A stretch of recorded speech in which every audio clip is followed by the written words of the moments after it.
사랑하는 여러분, 오늘 또 하나님의 말씀에 귀를 기울인 여러분들을 사랑하고 축복합니다. 오늘 민수기 4장에서 6장을 통독할 때 다음 사실들에 주목하여 묵상하시기 바랍니다. 첫째, 레위인들 중에서 고하스의 자손들은 성막의 기구들을 운반하는 역할을 맡았지만 그 기구들을 만지거나 본다면 죽임을 당했습니다. 왜냐하면 오직 하나님께서 택하신 자, 곧 제사장들만 성막 기구를 통해 하나님을 섬길 수 있었기 때문입니다. 이것은 하나님께서 택하신 자, 곧 하나님의 아들 예수 그리스도만이 우리를 대표해서 하나님의 지성소에 들어가실 수 있으며 예수에게 속한 우리들은 예수와 함께 그 유익을 누리게 된다는 것을 가리킵니다.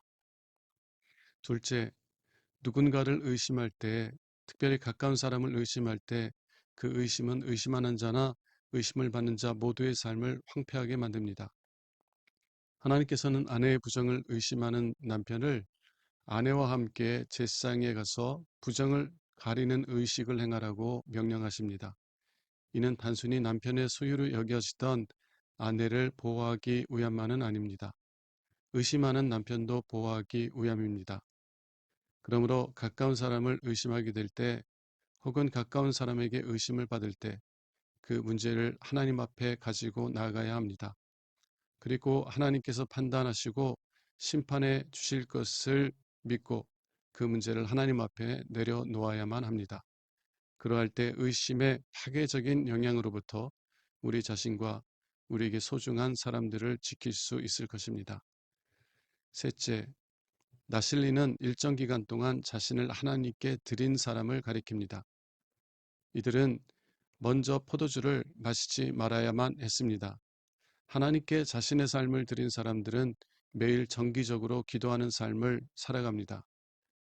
그러나 술에 취한다면 그러한 기도의 삶을 살아갈 수 없습니다. 또한 나실인들은 자신을 하나님께 드렸다는 표로 머리를 자르지 않아야 했습니다. 이 표는 자신이 나실인인 것을 날마다 확증하기 위한 표일 뿐만 아니라 다른 사람들도 그가 나실인임을 알고 그래서 그가 하나님을 섬기는 삶을 방해하지 않도록 조심하라는 표였습니다. 더 나아가서 나실인들은 심지어 부모의 주검도 만지면 안 되었습니다. 부모의 주검을 만지지 못하는 다른 경우는 제사장이 성막에서 하나님을 섬길 때뿐이었습니다. 그러므로 나실인들은 비록 제사장이 아닐지라도 일상 삶 속에서 성막에서 하나님을 섬기는 것 같이 하나님을 섬기는 삶을 산다는 것을 보여줍니다. 우리는 예수의 피로 사신받은 예수의 것입니다. 예수에게 온전히 헌신된 사람들입니다. 예수에게 헌신된 나시린으로서 우리는 어떠한 삶을 살아가야만 할까요? 기도하겠습니다. 하나님 아버지, 아버지의 사랑하는 자녀들이 오늘도 예수 안에서 하나님의 사랑의 돌보심을 누려가게 하옵소서. 하나님의 사랑을 알아가면서 겸손히 하나님의 인도하심을 따라 살아가는 복을 누려가게 하옵소서. 우리 주 예수 그리스도 이름으로 기도합니다. 아멘. 민수기 4장. 여호와께서 모세에게 말씀하셨다. 너는 레위 지파의 고핫 집안 가운데 30세부터 50세까지 성막에서 일할 수 있는 남자가 몇 명이나 되는지 가족별로 조사하여라. 고핫 자손이 할 일은 성막의 가장 거룩한 비품을 관리하는 것이다. 진영을 이동할 때에는 아론과 그의 아들들이 먼저 성막 안으로 들어가 휘장을 걷어서 법궤를 덮게 하라.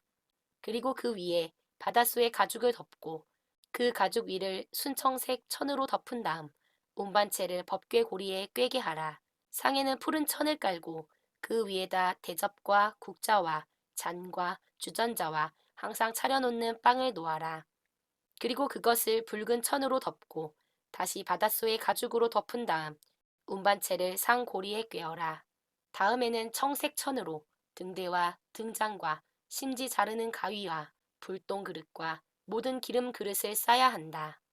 이 모든 것을 싼 다음에는 다시 바닷소의 가죽으로 싸서 들것 위에 놓아라. 그리고 청색 천을 향단 위에 깔고 다시 바닷소의 가죽으로 그 위를 덮은 다음 운반체를 그 고리에 꿰어라. 성막의 나머지 기구들도 청색천으로 싼 다음 바닷소의 가죽으로 덮어 들것에 놓아라.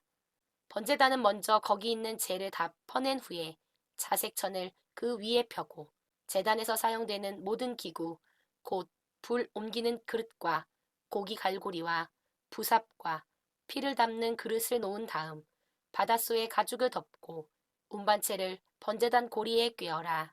아론과 그의 아들들이 이 거룩한 물건들과 기구들을 다 꾸려놓은 후에 진영이 이동할 준비가 완료되면 고핫 자손들이 그것을 운반하게 하라. 그러나 고핫 자손들은 이 거룩한 기구들을 만져서는 안 된다. 만일 그들이 그것을 만지면 죽을 것이다. 성막 물건 중에서 이것들은 고핫 자손들이 운반해야 한다. 아론의 아들인 제사장 엘르아살은 불이 꺼지지 않도록 기름을 붓고 분향할 향품과 날마다 드리는 소제물과 거룩한 기름과 성막 전체와 그 안에 있는 모든 거룩한 기구들을 맡아 관리해야 한다. 여호와께서 다시 모세에게 말씀하셨다. 너는 레위인 중에서 고핫 자손이 끊어지지 않도록 하라.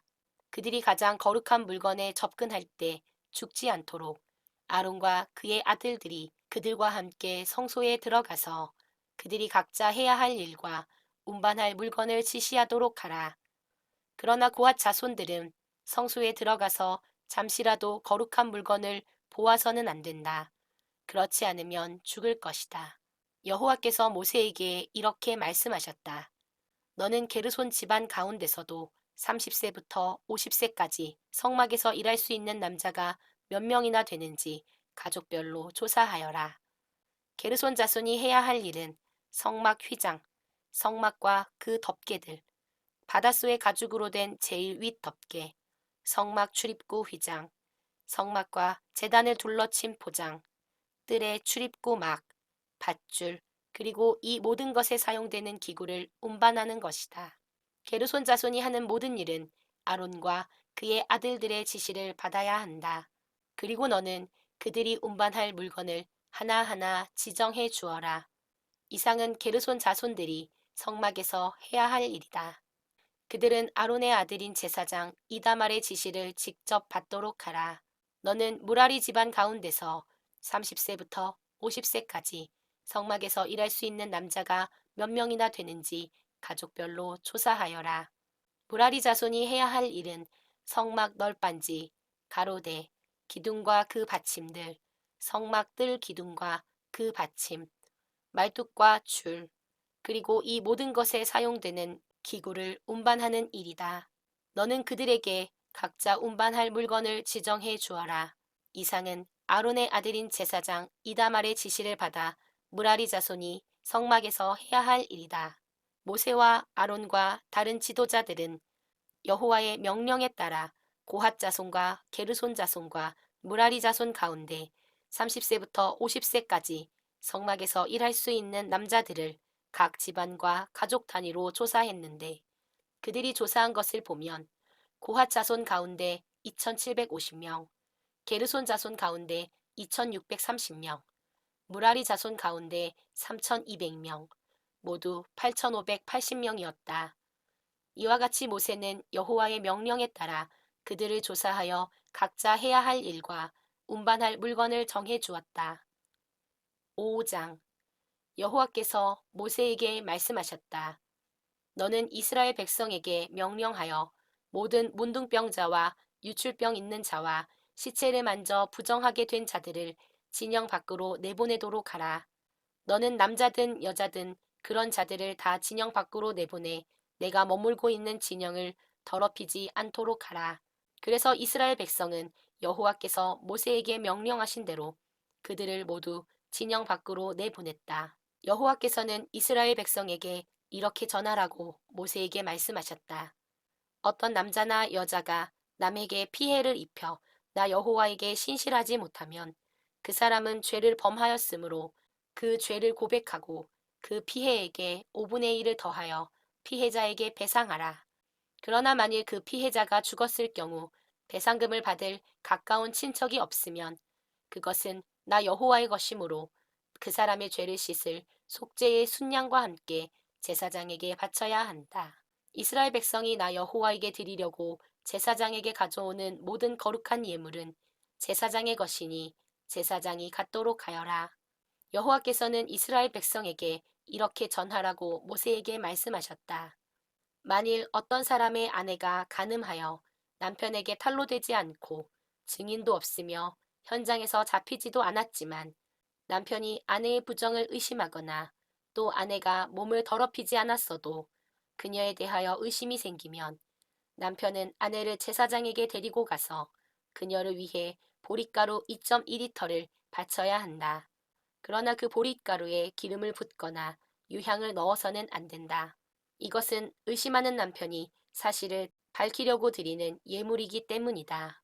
제사장은 그 여자를 가까이 오게 하여 나 여호와 앞에 세우고 토기에 거룩한 물을 담아 거기에 성막 바닥에 티끌을 집어넣어라.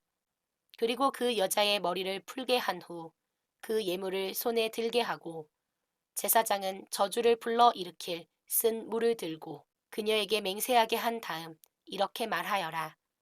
만일 당신이 간음하지 않았으면 저주를 불러 일으킬 이 쓴물로 해를 입지 않을 것입니다.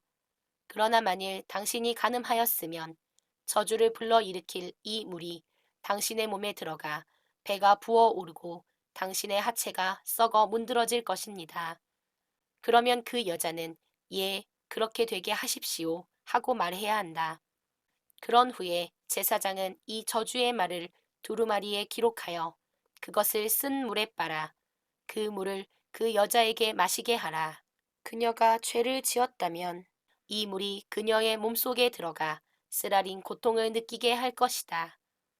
그러나 그 물을 먹이기 전에 제사장은 먼저 그 여자가 들고 있는 보릿가루 예물을 가져다가 나 여호와 앞에서 흔든 다음 제단으로 가지고 가서 예물 전체를 바쳤다는 뜻으로 그것을 한 움큼 집어 제단에서 태운 후에 그 물을 마시게 하라.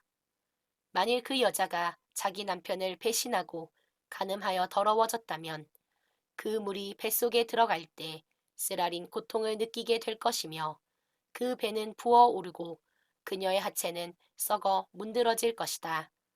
그리고 그 여자는 사람들 가운데 저주거리가 될 것이다. 그러나 그 여자가 자신을 더럽히지 않았고 순결하다면 아무런 해도 입지 않을 것이며 그녀는 임신할 수 있을 것이다. 이것은 간음하는 아내와 아내를 의심하는 남편에 관한 법이다. 제사장은 그 여자를 나 여호와 앞에 세우고 이 법을 시행해야 한다. 이런 경우에 남편에게는 아무 잘못이 없지만 아내에게 죄가 있으면 그녀는 그 죄의 대가를 받아야 할 것이다. 6장 여호와께서는 이스라엘 백성에게 이렇게 전하라고 모세에게 말씀하셨다. 남자든 여자든 나시린이 되겠다는 특별한 서약을 하여 나 여호와에게 헌신하려고 하는 사람은 포도주와 독주를 삼가고 포도주나 독주로 만든 초를 마시지 말며 포도즙도 마시지 말고 생포도나 건포도도 먹어서는 안 된다. 그가 나시린으로 있는 동안 포도나무에서 나는 것은 그 어떤 것도 먹어서는 안 되며 그 씨나 껍질까지도 입에 대서는 안 된다. 그 서약 기간에 그는 나 여호와에게 거룩해야 하므로 그 기간이 끝날 때까지 머리를 깎지 말고 길러야 한다. 자기 몸을 나 여호와에게 바쳐 헌신하는 이 기간에는 시체에 가까이 가지 말아라. 자기 부모나 형제 자매가 죽었을지라도 몸을 더럽혀서는 안 된다.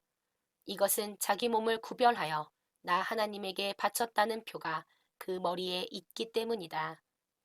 그 서약 기간에 그는 나 여호와에게 거룩히 구별된 자이다.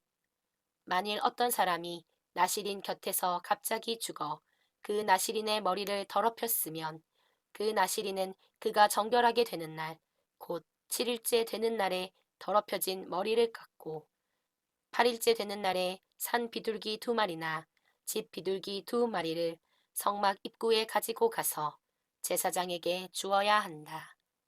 그러면 제사장은 그 중에서 한 마리는 속죄 제물로 다른 한 마리는 번제물로 드려 시체로 부정하게 된 그를 위해 속죄하여 그날로 그의 머리를 정결하게 해야 한다. 나시리는 다시 자기 몸을 구별하여 나 여호와에게 바치고 허물에 속하는 속건 제물로 1년 된 순양 한 마리를 바쳐야 한다. 거룩하게 구별된 그의 몸이 그 서약 기간에 더럽혀졌으므로 그가 지금까지 지켜온 날들은 무효이다. 나시린의 서약 기간이 끝났을 때의 규정은 이렇다. 그는 성막 입구로 가서 번제물로 흠 없는 1년 된 순양 한 마리와 속죄 제물로 흠 없는 1년 된 암양 한 마리와 화목 제물로 흠 없는 순양 한 마리를 나 여호와에게 바쳐야 한다.